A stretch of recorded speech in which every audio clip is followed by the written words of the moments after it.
مکہ مکرمہ میں موت کے بارے میں بات کی گئی۔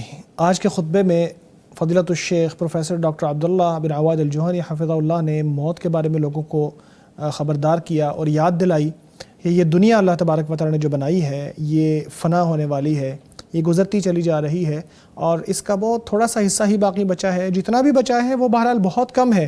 اس لیے انسان کو یاد رکھنا چاہیے کہ دنیا کبھی ایک حال پر نہیں رہتی، کبھی انسان کو خوشیاں ملتی ہیں، کبھی تنگیاں ملتی ہیں، کبھی انسان اس میں مالدار ہو جاتا ہے، کبھی فقیر ہو جاتا ہے، کبھی صحت ملتی ہے، کبھی انسان بیمار ہو جاتا ہے، کبھی انسان کے اوپر شکوک و شبہات آ جاتے ہیں اور کبھی انسان کا ایمان تازہ ہو جاتا ہے۔ یہ ایک حال پر دنیا کبھی نہیں رہتی۔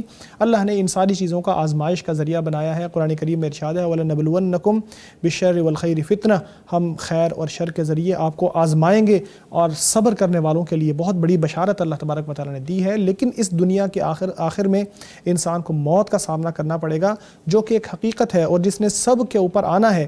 یہ ایسی حقیقت ہے کہ جسے اللہ نے چھوٹے پر، بڑے پر، فقیر پر، مالدار پر، ہر انسان کے اوپر لکھا ہے۔ کوئی اس سے بچ نہیں سکتا۔ کوئی اپنی مال و دولت کے ساتھ یا اپنے عہدے کے ساتھ یا اپنے زور کے ساتھ یا اپنی طاقت کے ساتھ اس موت کو روک نہیں سکتا۔ تم جہاں بھی ہوگے، جیسا کہ آیت مبارکہ میں آتا ہے اینما تکونوا یدرککم الموت، تم جہاں بھی ہوگے تمہارے اوپر موت آ جائے گی، چاہے تم بڑے بڑے مضبوط قلعوں میں کیوں نہ بند کر لو اپنے آپ کو۔ جس موت سے تم بھاگتے ہو قل ان الموت الذی تفرون منہ فانہ ملاقیکم، جس موت سے تم بھاگتے ہو، دور جانا چاہتے ہو، یہ آپ سے مل کر رہے گی، آپ کے سامنے آئے گی، لازمی طور پر آپ کے اوپر آ کر رہے گی۔ اگر کسی نے ہمیشہ زندہ رہنا ہوتا تو انبیاء علیہ السلام زندہ رہتے نا۔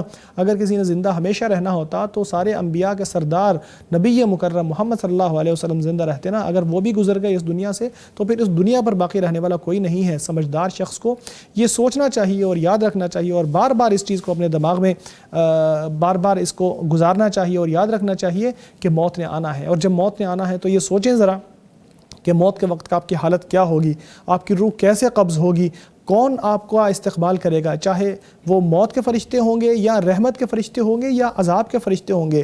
قبر کیسی ہوگی آپ کی، جنت کا باغ ہوگا یا جہنم کا گھڑا ہوگا؟ کیا آخرت کے اندر آپ کی زندگی اچھی ہوگی یا بری ہوگی؟ موت کے وقت کے عالم کو یا موت کے عالم کو یاد کیجئے کہ جب آپ کے اعضاء شل ہو جائیں گے اور آپ کے گھر والے آپ کے قریب بیٹھے رو رہے ہوں گے۔ موت کے وقت انسان جو ہے اس کے دل سے وہی بات نکلتی ہے جو واقعی دل کے اندر موجود ہوتی ہے۔ اور قیامت کے دن مال و دولت اللہ کے ہاں کام نہیں آتا، صرف وہ کام آتا ہے دل جو پاکیزہ ہو اور جس کے اندر کوئی خرابی یا برائی نہ ہو۔ اس لیے موت کے لیے خوب تیاری کرنا چاہیے۔ اور امام کعبہ نے آج فرمایا کہ موت کے لیے ہمیں نیکی کے کاموں کو کر کے تیاری کرنا چاہیے، سچائی اختیار کر کے تیاری کرنا چاہیے، اچھے اخلاق اپنا کر تیاری کرنا چاہیے، اللہ کا ذکر کر کے تیاری کرنا چاہیے، آخرت کی زندگی کو ترجیح دینا چاہیے۔ اور اس سے پہلے کہ موت کا وقت آ جائے ہمیں چاہیے کہ ہم اپنی زندگی کو درست کر لیں اور اپنے اعمال کو ٹھیک کر لیں، اللہ کو راضی کرنے کی کوشش کر لیں، کیونکہ جب قبر کے اندر ہم چلے جائیں گے تو وہ تنہائی کا گھر ہے، وہاں مٹی ہے، وہاں کیڑے مکوڑے ہیں، وہاں تنگی ہے، وہ ایسی جگہ ہے جہاں کوئی ایسی چیز کام نہیں آ سکتی جس کو ہم دنیا میں جمع کرتے ہیں سوائے اپنی نیکیوں کے جو ہم دنیا میں کرتے ہیں۔ اسی طرح انسان کو ثابت قدمی کا سوال کرنا چاہیے، اللہ سے دعا کرنی چاہیے کہ انسان کا خاتمہ بالایمان ہو، بھلے کاموں کے اوپر انسان کا خاتمہ ہو۔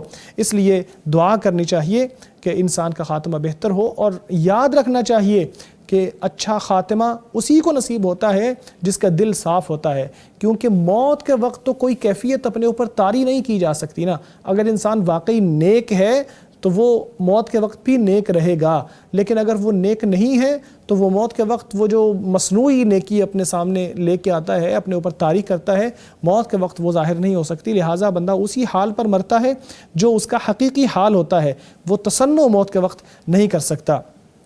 دنیا کو اپنا سب سے بڑا مقصد نہ بناؤ۔ اللہ کے ہاں جو آپ کے لوگ قریبی فوت ہو گئے ہیں ان کے لیے دعائیں کرو اور صبر کرو تاکہ اللہ تبارک و تعالیٰ آپ کو اس کا اجر دے۔ یاد رکھو کہ جو انہوں نے کیا ہے وہ کچھ وہ قیامت میں دیکھ رہے ہیں، اپنی موت کے بعد وہ اسی کے سپرد ہیں، اور آپ نے بھی وہی کچھ دیکھنا ہے جو آپ لوگ کرتے ہو۔